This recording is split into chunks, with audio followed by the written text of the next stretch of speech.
We're in the mountains, baby. Nobody's stronger in the mountains than the state Panthers, baby. Let's go. Check 1, 2, 3. 1, 2, 3.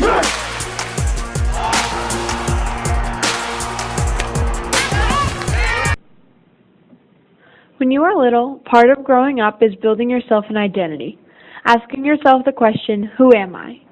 For many, it takes time to really develop this question, but for those playing sports, it doesn't take time for you to develop your athletic identity. And soon your identity is, I am a swimmer, I am a hockey player, or I am a soccer player. Your identity is being an athlete. Growing up, many of us play sports as a way to stay active, connect with others, and ultimately do something that makes us happy. For many, this sport stops after high school graduation, but for some, they continue playing in college, playing at a more competitive level, continuing to do what they love. Although playing at a collegiate level is an amazing opportunity, many of us know that one of the worst things that can possibly happen is to sustain an injury keeping you from playing the sport that you love. Watching your teammates play without you, building a connection that you feel left out of, your mental health starts to take a toll for the worse. When you have played a sport for so long, you begin to form a routine every day. You have practice at the same time, and every weekend you have a game. When all of that is taken from you, the adverse psychological effect happens for 3 main reasons. 1, your sport is your sense of identity, your source of self-esteem, and your sport has become a constructive way for you to cope with stress. When you are unable to play the sport you love, especially if it ends your career, you begin to question who you are without your sport. This is the first effect, known as identity confusion, a term where one no longer knows who they are because the person they identified as, their identity was taken from them, and now they are ultimately lost. This in turn causes one's self-esteem to deteriorate. And in the beginning of February of this year, I herniated a disc in my lower back. And initially, I did not have to sit out at all because it wasn't diagnosed immediately. We just thought it was a muscle spasm, and then it worsened and worsened, and eventually it was diagnosed middle of March. And ever since then, I have been out of hockey and lift and any sort of physical activity other than walking, basically. And initially, when I found out that I couldn't play or do anything, it just didn't really register in my head because I never thought that as a 20-year-old I would be having back problems. I didn't think that would happen until I was old, but here I am. And every time my team has a lift, I have to sit there and watch.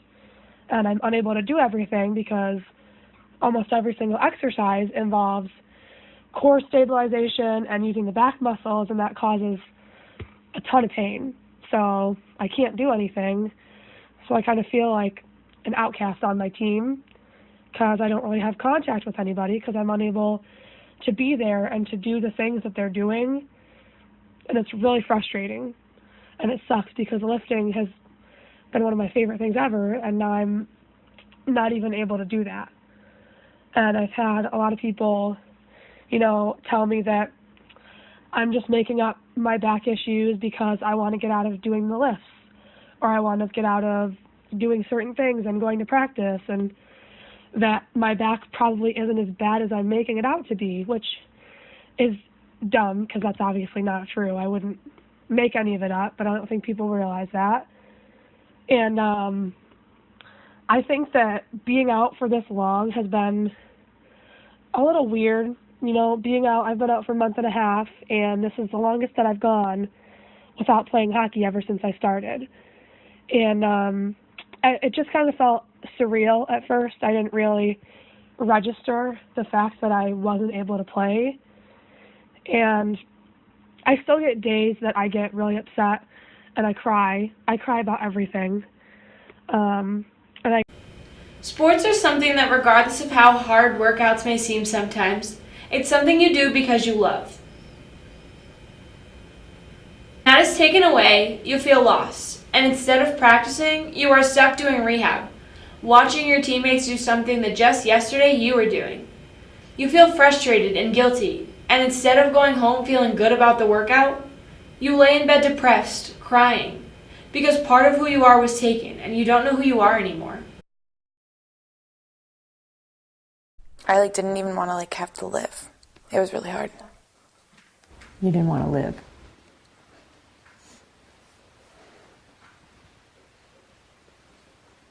It was really hard. What does that mean, Hannah? Does that mean that you actually thought about taking your life?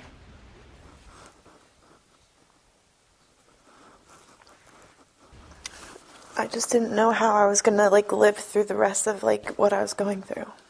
It was just so much put on you to have to deal with socially and mentally. Everything just piled in, and it was so hard to deal with. I see you crying too, Casey. Why? Because I just feel what she's going through. That's happened to me as well. You felt the same way? Just sitting in your room knowing that you can't do anything. And it's just... Third effect is coping with stress. Growing up playing sports, sports became your way to cope with stress and forget about everything, even if it was just for a little bit. Regardless of whether your parents weren't doing well at home, you got into a fight with your boyfriend or girlfriend, or you had a big test or a project coming up. Sports were your way of coping with all of that, a way for you to escape. While in college, the stressors build up even more than they did when you were growing up. Final exams, deadlines, having a social life, managing to try and keep your grades up, and getting enough sleep. It all seemed impossible, especially if you're playing a sport. But despite your busy schedule, and the even busier schedule you have with practices and games, playing a sport in college allows you to distress even for a couple of hours. Hanging out with your teammates, having a good time motivating each other. Sports is your way of coping with stress, even if it's just for a couple hours a day. But when you sustain an injury, you no longer have that escape, and instead you sit there watching your teammates, feeling isolated and guilty, and even more stressed.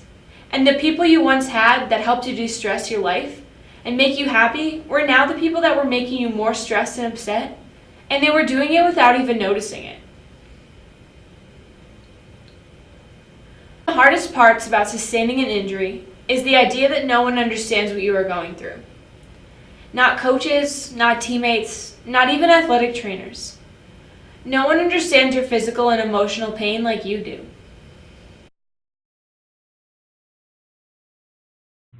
Last year, as a freshman, on the first day of tryouts, I got a concussion. Since I was a freshman and didn't really know anyone, I felt even more out of place now that I was just sitting out on the sidelines. Most of the team bonding was happening right before my eyes, out on the ice, and I was just stuck there watching. For a couple weeks, I watched my teammates play without me. I felt like that they didn't need me. All I could think about was getting back out on the ice. I just wanted to feel part of the team again and to feel included. In an article put out by Sport and Psychology Review, an athlete stated, "I created distance between myself and everyone without meaning to, because nobody could understand me. Partly because I didn't give them a chance, and partly because they hadn't been through the injury that I'd been through. So I just felt like it was all BS. You can say what you want to say, but you really don't know. And it was all to make me feel better anyway, and I didn't want to feel better."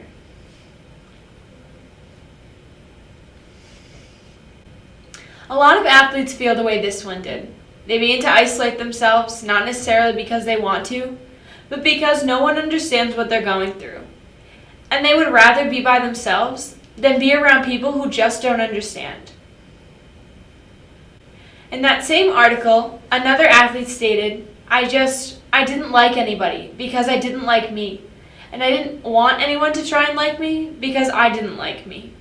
It is completely normal for athletes to be in a very emotional state after getting an injury, with the pain and isolation and feeling like you have lost everything.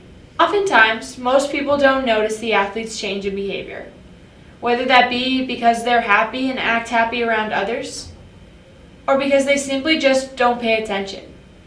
However, it is important for health personnel such as athletic trainers to talk with the athlete, because without successful emotional rehab, total recovery is incomplete. Frustrated than anything. I've always been extremely active my entire life. I've been playing sports since I literally was in third grade up until freshman year of college, doing swimming, track, basketball, cross country. So I've always been active, and even like during the summer, I do summer basketball leagues. I'd be doing like strength and conditioning camps with my athletic trainer. I was always going, no matter what.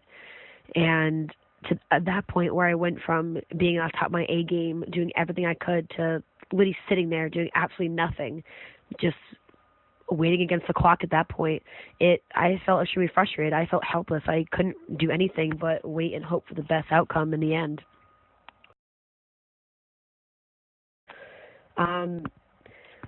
All in all, I think if it wasn't really for my athletic trainer and really having her help me along the way, physically, mentally, even emotionally, I honestly don't know what I would do without her.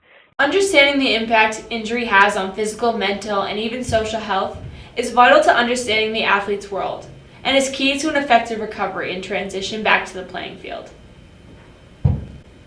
Athletic trainers and other health personnel may be doing everything in their power to get the athlete back to playing physically.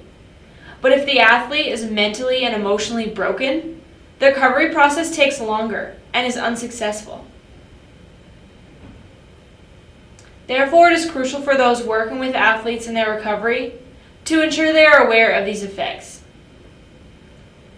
But also, coaches need to help athletes use these specific tools in order to work through the severe psychological impact of the injury and to help the athlete minimize the emotional trauma experienced throughout the process.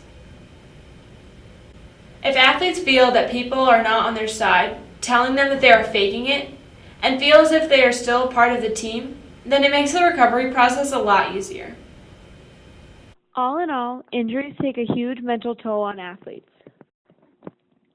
It is important for athletic trainers, coaches, as well as teammates to understand the athlete is going through probably more than just physical pain. Athletes want to know that they're not alone and that there are people on their side rooting for them.